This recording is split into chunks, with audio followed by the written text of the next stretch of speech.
I think that after being able to watch these two specific sessions, I was able to see that a lot of my ideas and what I imagined counseling would be did look very similar to what they were in the videos. I think specifically the reason for this was that they were very simple and very relationship based, and that was just the general thing of what I saw in these two videos.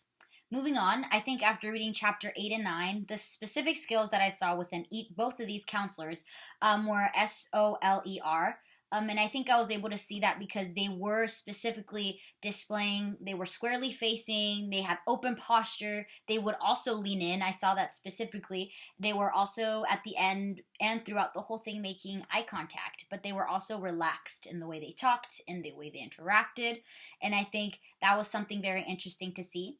And then regarding to the counselor characteristics, I think that after reading the chapters, that empathy is extremely important. I think I had an idea of how important it was, but after reading this, I have been reminded of how crucial it is, and I was able to see that just that is super important to have. Specifically, there's different types. It was just empathy and then advanced empathy, and this really allows for us to just have really strong relationships with our clients and also just show them that we truly care for them and try to understand what they're going through and things like that.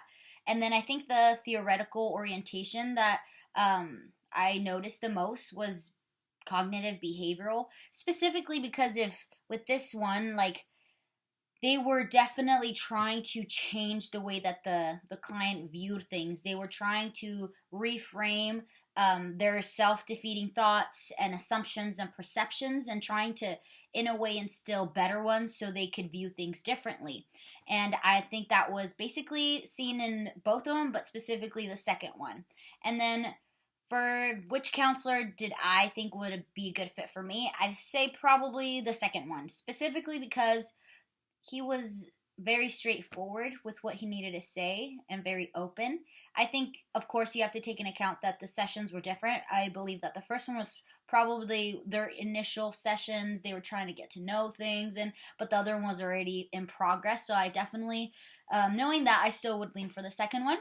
And then I think a question that I would have for just in general regarding counseling sessions and counselors and skills is that so we need to have an understanding of who our client is. And I kind of just want to know more of how specific you can be when you ask them questions. Like, oh, tell me about your childhood. Tell me about this, blah, blah, blah. Like, I want to be able to know how long does that have to be? How many sessions does it go? Because in order for you to really connect with your client, you need to know them. And I think, like, I just would like to know more about that dynamic. And that concludes my discussion. And I hope you all have a great day. Thank you.